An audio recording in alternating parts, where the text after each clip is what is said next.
मेरा नाम रघुवीर है। यह बात तब की है जब मैं कॉलेज में पढ़ता था। मैं पढ़ाई में काफ़ी होशियार था। मेरे घर के हालात इतने अच्छे नहीं थे। मेरे घर में बस मेरी माँ ही थी। मेरे पापा बचपन में ही मर गए थे। मेरी माँ ने लोगों के कपड़े सिलकर मुझे पाला और पढ़ाया लिखाया। हमारा गुजारा किसी तरह हो रहा था। मैं ग्रेजुएशन कर रहा था, लेकिन मुझे भी काफ़ी एहसास होता था कि मैं अपनी माँ की मदद करूं। इसलिए एक दिन मैंने फैसला किया कि मैं ट्यूशन पढ़ाया करूँगा। मैंने यह बात अपने टीचर से शेयर की तो सर को काफ़ी अच्छा लगा। उन्होंने मुझे काफ़ी सपोर्ट किया था, जिसकी वजह से मैं ट्यूशन पढ़ाने लगा था। मैं 2 बजे फ्री हो जाता और फिर 4 बजे ही सबके घर जा जाकर उनको एक एक घंटा ट्यूशन पढ़ाता था। मेरी माँ भी काफ़ी खुश हो गई थी, क्योंकि मैं इस वजह से काफ़ी अच्छा कमा लेता था। दिन गुजरने लगे थे। एक दिन मेरे सर मुझे कहने लगे, बेटा मेरी एक ही बेटी है जो कि 10वीं क्लास में पढ़ती है। अगर तुम उसे पढ़ा दोगे तो मैं तुम्हारा एहसानमंद रहूँगा। मैं भी हैरान हुआ था, क्योंकि वह तो खुद ही एक टीचर थे, तो वह अपनी बच्ची को खुद भी पढ़ा सकते थे। लेकिन कहने लगे, मेरी बेटी बहुत शरारती है, मुझसे पढ़ती नहीं है। अगर तुम मेरी बेटी को पढ़ा दोगे तो मैं तुम्हें काफ़ी अच्छे पैसे दे दिया करूँगा। उनकी बात सुनकर मैं भी खुश हो गया था, क्योंकि मैं जानता था कि सर काफ़ी अमीर हैं। वह प्रोफेसर थे। वह अपना एक ऑनलाइन बिजनेस भी करते थे, जिसकी वजह से वह मुझे काफ़ी अच्छी फ़ी दे सकते थे। ट्यूशन पढ़ाने के लिए राज़ी हो गया था। मैंने कह दिया कि ठीक है सर, 2-3 दिन में मैं आपके घर आ जाऊंगा। लेकिन सर उसी रोज़ ही कहने लगे, बेटा तुम आज ही से आ जाना। जैसे ही मेरी छुट्टी हुई तो मैं सर के साथ ही उनके घर पर चला गया। उन्होंने मुझे ड्राइंग रूम में बिठाया और कहने लगे कि मैं अभी अपनी बेटी को भेजता हूँ। मैंने 3-4 मिनट इंतज़ार किया। कुछ देर बाद उनकी बेटी जैसे ही ड्राइंग रूम में आई तो उसको देखकर मैं हैरान हो गया था, क्योंकि वह तो बहुत ही खूबसूरत थी। मुझे अपनी आंखों पर विश्वास नहीं आ रहा था कि जो मेरे सामने बैठी हुई थी वो कोई लड़की है या अप्सरा। वो मेरे सामने आकर बैठ गई। इससे पहले मैं लड़कियों से बात नहीं करता था, क्योंकि मैं थोड़ा शर्मीला टाइप का लड़का हूँ। मेरी माँ ने मेरी परवरिश बहुत ही अच्छी की थी। मेरी कोई बहन नहीं थी, मैं इकलौता ही था। इस वजह से काफ़ी सम्मान से उस लड़की से बात कर रहा था। कुछ देर में उसे पढ़ाता रहा। उसके बाद मैंने उससे कह दिया कि आज के लिए इतना ही काफ़ी है। यह कहकर मैं घर चला गया, लेकिन मेरा दिमाग अभी भी उसी लड़की के बारे में सोच रहा था। उस लड़की का नाम संजना था। संजना बहुत ही खूबसूरत थी। संजना मुझे काफ़ी ज़्यादा सीरियस तबीयत की लग रही थी। देखने से लग ही नहीं रहा था कि वह शरारती भी हो सकती है। पर अगले दिन मैं हैरान हो गया, क्योंकि मैं बिना बताए संजना के घर चला गया था। जब मैंने संजना को घर की छोटी ड्रेस में देखा तो मैंने जल्दी से अपनी आंखें झुका ली। वह अपने फ्रेंड्स के साथ खेल रही थी। मैंने उसे बस एक ही नज़र देखा था, लेकिन उसने जैसे ही मुझे देखा जल्दी से अंदर चली गई। कुछ ही देर बाद मेरे पास पढ़ने के लिए आई। अब उसने थोड़ी लॉन्ग टी शर्ट डाल रखी थी। इससे पहले तो उसने बहुत ही मिनी टॉप पहन रखा था। कहने लगी, कल मेरा टेस्ट है। मैंने उसे टेस्ट की तैयारी करवाई और उसे वार्न किया कि तुमने इस टेस्ट में बहुत अच्छे नंबर लेकर आने हैं, क्योंकि मैंने तुम्हें बहुत अच्छी तैयारी करवाई है। मेरी बात पर कहने लगी, नहीं सर, मुझे बायोलॉजी बहुत मुश्किल लगती है। मैं अच्छे नंबर तो नहीं ला सकती, लेकिन पास हो जाऊंगी। उसकी बात पर मैं हैरान हो गया था। पर इससे पहले कि वह रो देती, मैंने उससे कहा, चलो ठीक है, लेकिन अगर तुम फेल हो गई तो फिर वह कहने लगी, फिर सर आप मुझे कोई भी सज़ा देना, मुझे मंजूर है। उसकी बात पर मैं शरारती अंदाज में मुस्कुराने लगा था। मैंने कह दिया, ठीक है, अगर तुम फेल हुई तो मैं तुम्हें सज़ा दूंगा। अब मैं उसका इंतज़ार करने लगा कि कब वह टेस्ट में फेल हो जाए, मैं उसे कोई सज़ा दे सकूं। ना जाने क्यों मुझे संजना को तंग करने में काफ़ी मज़ा आने लगा था। फिर अगले दिन भगवान ने मेरी सुन ली और वह टेस्ट में फेल हो गई थी। मेरा दिल खुशी से उछलने लगा था, लेकिन मैंने बनावटी गुस्सा अपने चेहरे पर सजाया और संजना से कहने लगा, यह तुमने क्या कर दिया? मैंने तुम्हें इतनी अच्छी तैयारी करवाई थी, लेकिन तुम टेस्ट में फेल हो गई हो। वह कहने लगी, सर आप मुझे जो भी सज़ा दें मुझे मंजूर है, पर मुझे पढ़ाया हुआ सब कुछ भूल गई थी। मैं क्या करती, मुझे बायोलॉजी बहुत मुश्किल लगती है। वह बहुत मासूमियत से मुझे कह रही थी। मैंने उससे कहा कि मैंने तुमसे कल क्या कहा था। कहने लगी, आपने यही कहा था कि अगर मैंने टेस्ट अच्छा नहीं दिया और मैं फेल हो गई तो आप मुझे सज़ा देंगे। मैंने उसे कहा कि ठीक है, फिर क्या सज़ा चाहिए। वो कहने लगी, आप मुझे जो भी सज़ा दें मुझे मंजूर है। उसकी मासूमियत और खूबसूरती पर मेरा दिल बहकने लगा था। मैंने एक नज़र उसके ऊपर डाली थी। हम दोनों के अलावा कोई भी मौजूद नहीं था। मेरे साथ इतनी खूबसूरत लड़की मौजूद थी और उसकी सुंदरता को देखकर मेरा दिल बहकने लगा था। अजीब अजीब से ख्याल आ रहे थे। मेरे ऊपर शैतान सवार हो गया था। मैंने उसे धीरे से कहा, तो फिर ठीक है, मेरे पास आओ, मैं तुम्हें सज़ा देना चाहता हूँ। संजना बहुत ही मासूम थी। वह मेरी बात मान गई और मेरे पास आकर बैठ गई थी। मैंने उससे पूछा कि तुम कितने साल की हो। वह कहने लगी है कि मैं तो 14 साल की हूँ। वह 14 साल की थी और मैं 21 साल का था। मैंने उससे कहा कि मैं तुम्हें कोई भी सज़ा दूंगा तो क्या तुम अपने घर वालों को वो सज़ा बता दोगी। वो कहने लगी, नहीं सर, मैं आपकी सज़ा क्यों बताऊंगी। अगर ऐसा किया तो पापा मुझ पर गुस्सा होंगे, क्योंकि मैं आपके पढ़ाने के बावजूद अपनी पढ़ाई पर ध्यान नहीं दिया। इसलिए मैं वह सज़ा किसी को भी नहीं बताऊंगी। मैं खामोश हो गया था। उसका गुलाबी गालों को देखकर मेरा दिल चाहा उसे बाहों में भरकर चूम लूं, लेकिन मेरा दिल यह कहने से इनकार कर रहा था। कहीं न कहीं मेरी माँ की दी हुई अच्छी परवरिश ने मुझे रोक लिया था। इसलिए मैंने फैसला कर लिया और उसे कहा कि नहीं, मैं आज तुम्हें सज़ा नहीं दूंगा, लेकिन अगर आइंदा तुमने किसी भी टेस्ट में इस तरह की कोई भी गलती की और फेल हो गई तो मैं तुम्हें ज़रूर सज़ा दूंगा। चलो आज के लिए माफ़ कर देता हूँ। तो वह खुश हो गई थी और मैं वापस उसे पढ़ाने लगा था। एक दिन मैं कॉलेज में ही था जब सर मेरे पास आए और कहने लगे, बेटा मुझे तुमसे कोई बात करनी है। मैंने सर से कहा कि सर मैं क्लास ले लेता हूँ, उसके बाद आराम से आपके पास आ जाऊँगा। आपने मुझे जो भी कहना हो मुझे कह दीजिएगा। इस तरह मैं क्लास के बाद सर के पास गया तो सर बिजी थे। कुछ देर बाद ही मैं अंदर गया। सर कहने लगे, बेटा बैठो, मैंने तुमसे संजना के बारे में बात करनी है। यह सुनकर मैं हैरान हो गया था कि अचानक से उनका क्या बात करनी है। लेकिन सर कहने लगे, बेटा मैं चाहता हूँ संजना तुम्हारे घर चली जाए। उनकी यह बात सुनकर मैं हैरान हो गया था कि आखिर वह ऐसा क्यों चाहते हैं। सर कहने लगे, बेटा मैं तुम पर विश्वास करता हूँ, तुम बहुत अच्छी लड़की हो, इसलिए चाहता हूँ मेरी बेटी तुम्हारे पास ही रहे, क्योंकि मुझे किसी काम के लिए बाहर जाना है, लेकिन शहर में मेरा कोई नहीं है जिसके पास मैं अपनी बेटी को छोड़ दूँ। और वैसे भी उसके टेस्ट हो रहे हैं। मैंने यही सोचा कि तुम उसको पढ़ाते हो, इसलिए मैं उसे तुम्हारे पास ही छोड़ देता हूँ।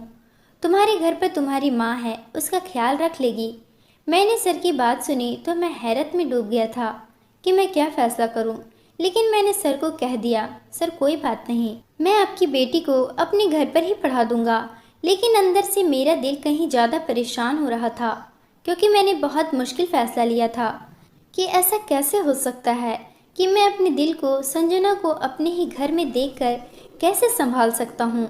इतनी खूबसूरत लड़की मेरे पास मेरे साथ रहने वाली थी, लेकिन फिर मैंने माँ का सोचा कि वह तो घर पर मौजूद होगी, मैं उसे अपनी माँ के पास ही सुला दिया करूँगा।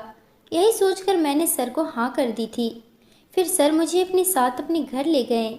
सर ने शायद संजना को फ़ोन करके तैयार रहने के लिए कह दिया था। उसके साथ एक छोटा सा बैग भी था। संजना काफ़ी उदास थी। सर उसे समझाने लगे, बेटा देखो, अपने टीचर को तंग नहीं करना है। अब यह आपको पढ़ाएंगे और इनकी माँ आपका ख्याल रखेगी। मैं इन पर भरोसा कर रहा हूँ, लेकिन तुम बहुत शरारती हो। मुझे डर है कि कहीं तुम रघुवीर को तंग ना करो और वह तुम्हें डांट ना दे, इसलिए मैं चाहता हूँ कि उन्हें तंग मत करना और वह जैसा पढ़ाए वैसा ही पढ़ाना। वह जो कहे उस बात को मानना, वही करना है जो तुम्हारे सर कहें। संजना कहने लगी, ठीक है पापा, मैं सर को शिकायत का मौका कभी नहीं दूंगी और सर को तंग भी नहीं करूंगी। इस तरह मैं संजना को अपने घर लेकर चला गया था। कोई गाड़ी तो थी नहीं, मैं मोटरसाइकिल पर था, इसलिए संजना को अपने पीछे बैठाया और उसका बैग मैंने अपने आगे रख दिया था। संजना काफ़ी आराम से बैठ गई थी। उसने एक हाथ मेरे कंधे पर रख दिया था तो मुझे कुछ अजीब सा महसूस होने लगा था। मेरा दिल धड़क उठा था। मैं जितना चाहता कि उस लड़की से खुद को दूर रखूं, उतना ही मेरा दिल उसकी तरफ खींचने लगा था। लेकिन मैंने खुद पर काबू पाया और उसे अपने घर लेकर गया था। माँ ने उसे देखा तो बहुत हैरान हो गई थी। मैं माँ को सारी बात बता दी थी। माँ कहने लगी, इधर आओ बेटा, मुझे तुमसे कोई बात करनी है। मैं माँ के रूम में गया तो माँ कहने लगी, बेटा तुमने यह क्या कर दिया है? तुम जानती हो ना कि तुम्हारी कज़िन की शादी है जहाँ मुझे भी जाना है। वह शादी दूसरे शहर में है। मैं 3-4 दिन बाद ही आऊँगी और अब तुम संजना को लेकर आ गए हो तो अब वह अकेली कैसे रहेगी? माँ की बात सुनकर मेरे दिमाग में आया कि मैं तो भूल ही गया था। उनको तो एक शादी पर जाना था। अब मैं क्या करता? मुझे काफ़ी अजीब लग रहा था। लेकिन मैंने खुद को समझाया। माँ को कहने लगा, अब इस समस्या का हल निकाले। अब ऐसा तो नहीं कर सकता कि संजना को वापस भेज दूँ, क्योंकि संजना के पापा चले गए हैं और अगर मैंने सर को अब इनकार किया तो उन्हें अच्छा भी नहीं लगेगा। इसलिए ऐसा करते हैं कि आप शहर चले जाएं। मैं संजना को संभाल लूँगा। वह बहुत अच्छी बच्ची है, मुझे कोई दिक्कत नहीं होगी। माँ कहने लगी, नहीं नहीं, ऐसा नहीं कर सकते, मोहल्ले के लोग बातें बनाएंगे। मुझे गुस्सा आ गया। मैंने कहा, माँ आप मोहल्ले वालों की बातों पर कब से विश्वास करने लगी? आपको पता है ना कि मेरी नीयत क्या है? क्या आपको अपने बेटे पर भरोसा नहीं? आप ऐसा करें, आप आराम से शादी में जाएं, सब कुछ मुझ पर छोड़ दें, अपने बेटे पर छोड़ दें। आपकी परवरिश पर कभी दाग नहीं आने दूंगा। मेरी माँ को मुझ पर विश्वास था और मुझ पर विश्वास करते हुए वापस शादी पर चली गई। अब इस घर में मैं था और मेरी साथ संजना थी। वह मुझसे पूछने लगी, सर आपकी माँ कहाँ गई है? मैंने कहा, उन्हें बाहर कुछ काम था, रात तक आ जाएगी। मैंने उसे कुछ भी नहीं बताया और यही कहा कि माँ काम से गई है, वह जल्दी ही वापस आ जाएगी। मैं संजना को पढ़ाने लगा था। मैंने उसे बायोलॉजी समझा दी थी, लेकिन उसे समझ नहीं आती थी। वह कहने लगी, सर स्कूल कल छुट्टी है, मुझे स्कूल नहीं जाना है, इसलिए बाकी का आप मुझे कल पढ़ा देना। मुझे भी याद आया कि कल तो छुट्टी है और मुझे भी स्कूल नहीं जाना था, क्योंकि हमारे कॉलेज में एक स्पोर्ट्स डे होने वाला था, इसलिए मैंने छुट्टी ही करनी थी। अब मैं हैरान हो गया। मैंने संजना को कहा, ऐसा करते हैं कि तुम सो जाओ, क्योंकि वैसे भी कल छुट्टी है, तो मैं तुम्हें बाकी सारा कल पढ़ा दूंगा। संजना कहने लगी कि ठीक है सर। मैंने उसको रूम का रास्ता दिखाया तो वह वहाँ चली गई, लेकिन फिर अचानक ही उसे मेरी माँ का ख्याल आया। वह कहने लगी, सर आपकी माँ तो अभी तक नहीं आई है, वह कहाँ है? मैंने उससे बहाना बनाया और कह दिया कि माँ रात को आ जाएगी, वह बस पास में ही गई है, वह बहुत जल्दी आ जाएगी। उसे मेरी बात पर विश्वास आ गया था, लेकिन अंदर से मैं भी परेशान हो गया था, क्योंकि मुझे अब लगने लगा कि मुझे ऐसा नहीं करना चाहिए था।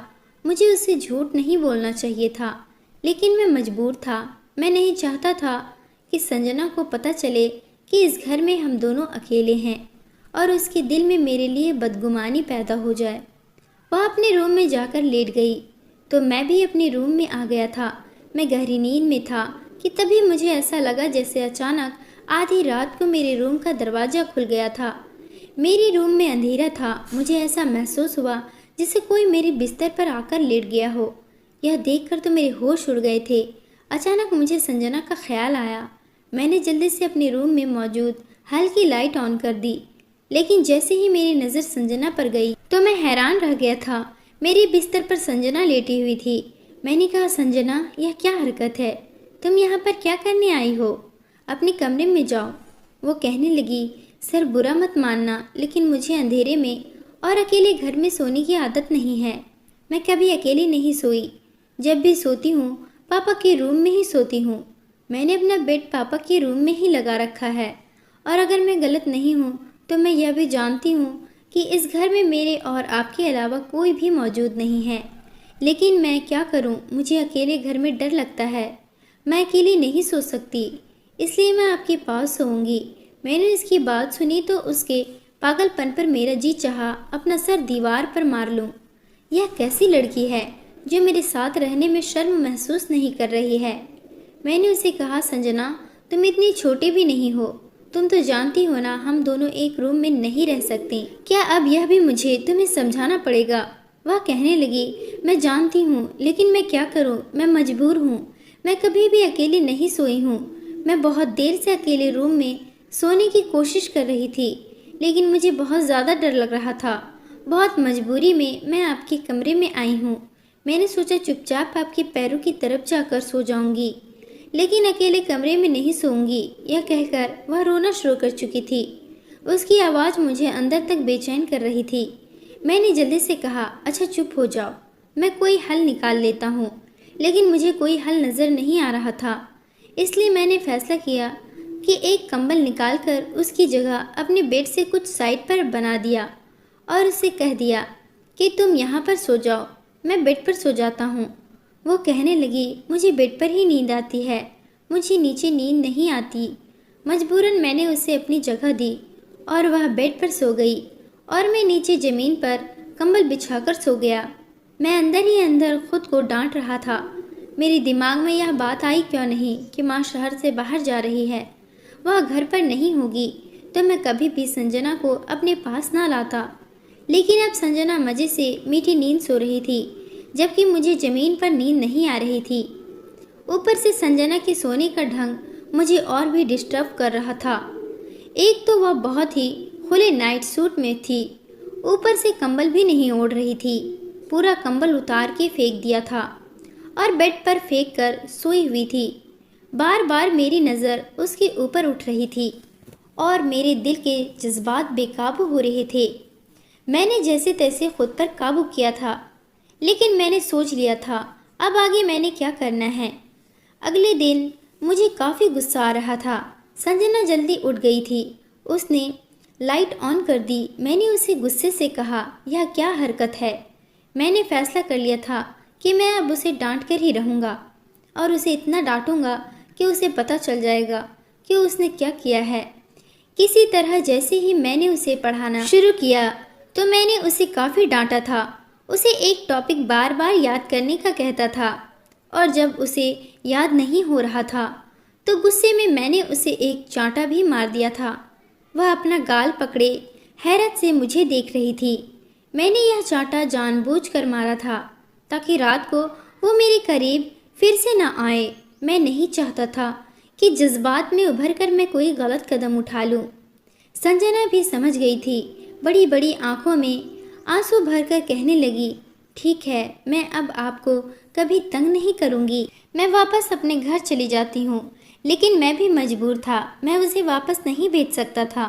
3 दिन ऐसे ही गुजर गए थे। मुझे बहुत बुरा लग रहा था। लेकिन उसके बाद संजना ने अपने पापा को बता दिया, लेकिन सर ने मुझे कुछ भी नहीं कहा था। वह तो बल्कि शर्मिंदा थे और कहने लगी कि मैं माफ़ी चाहता हूँ। मैं जानता था कि मेरी बेटी शरारती है, वह कोई ऐसी हरकत ज़रूर कर देगी। मैंने सर को कहा, कोई बात नहीं, मैं जानता हूँ संजना भी छोटी बच्ची है, नादान है, उसे समझ नहीं थी, इसलिए मैंने भी उसे इजाज़त दे दी थी। लेकिन अगले दिन सर ने कह दिया कि अब संजना तुमसे नहीं पढ़ेगी, उसके लिए कोई लड़की का इंतज़ाम करूँगा जो उसे पढ़ाया करेगी और तभी वह उससे डर कर पढ़ेगी। इस तरह अब वो मुझसे नहीं पढ़ती थी, लेकिन मेरा गुजारा तो फिर भी चल रहा था। मैं धीरे धीरे संजना को भूल गया था, लेकिन दिल के किसी कोने में वह अभी बसी हुई थी। जब मैंने उसको थप्पड़ मारा था और उसकी आंखों में आंसू चमक आए थे, उस पल को याद करता हूँ तो दिल में एक टीस होती है। मैं नहीं चाहता था कि मेरी वजह से संजना की आंखों में आंसू आए, लेकिन उस समय संजना को थप्पड़ मारना ज़रूरी था, नहीं तो वह उम्र के जिस हिस्से में थी कभी भी बहक सकती थी और मैं भी उस समय उम्र के नाजुक हिस्से में ही था। हम दोनों की उम्र बहक जाने वाली थी। अगर उस समय मैं कुछ गलत कर जाता तो ज़िंदगी भर खुद से नज़र नहीं मिला पाता और ना अपनी माँ के सामने नज़र उठाकर बात कर पाता। इसलिए मजबूरन संजना सही राह दिखाने के लिए उसे थप्पड़ मारना ज़रूरी था। 5 साल का समय गुजर चुका था जब एक दिन मुझे पता चला कि अब वह यूनिवर्सिटी पहुंच गई है, तो मैं बहुत हैरान हुआ था, क्योंकि उस वक्त मैं बीएससी कर रहा था। वह मुझसे 7 साल ही छोटी थी। एक दिन अचानक ही मेरी नज़र यूनिवर्सिटी के गेट पर संजना पर पड़ गई थी। मैं उसकी खूबसूरती को देखकर मैं हैरान हो गया था। वह छोटी और शरारती नहीं रही थी, बल्कि बड़ी और समझदार बन गई थी। उसे यूनिवर्सिटी की हवा लग गई थी। कुछ लड़के उसके आसपास खड़े थे और उससे बातें कर रहे थे। मैं हैरान हुआ। मैंने एक नज़र उसे देखा। शायद वह भी मुझे पहचान गई थी, लेकिन वह मेरे पास नहीं आई।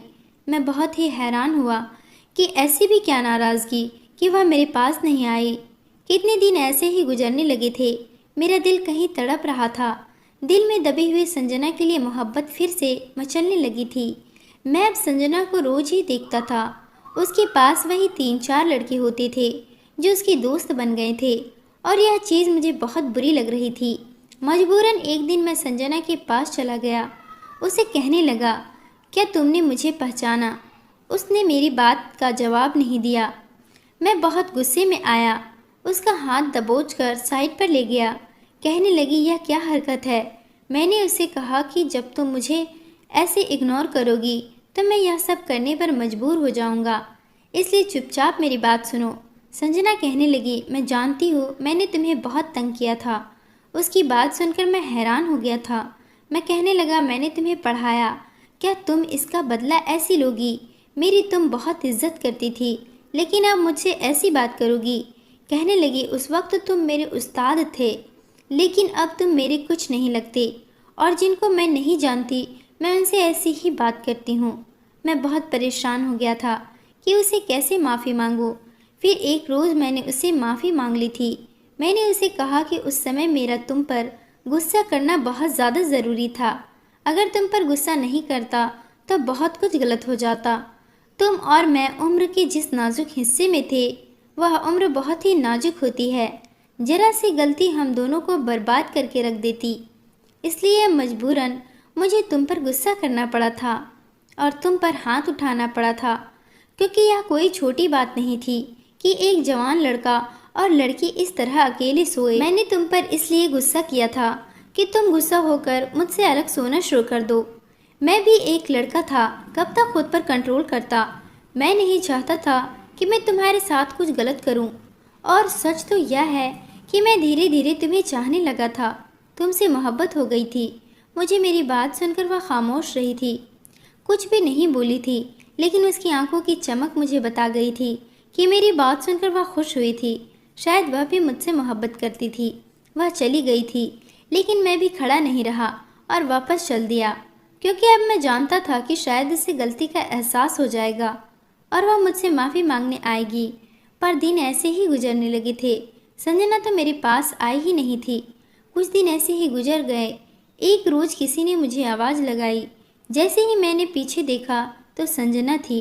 वह मेरे पास आई और कहने लगी, मुझे माफ़ कर दो, मुझे यह सब कुछ नहीं करना चाहिए था, लेकिन मैं क्या करती। मुझे आज तक किसी ने ऐसी बात नहीं की थी जिस तरह तुम बात करते थे।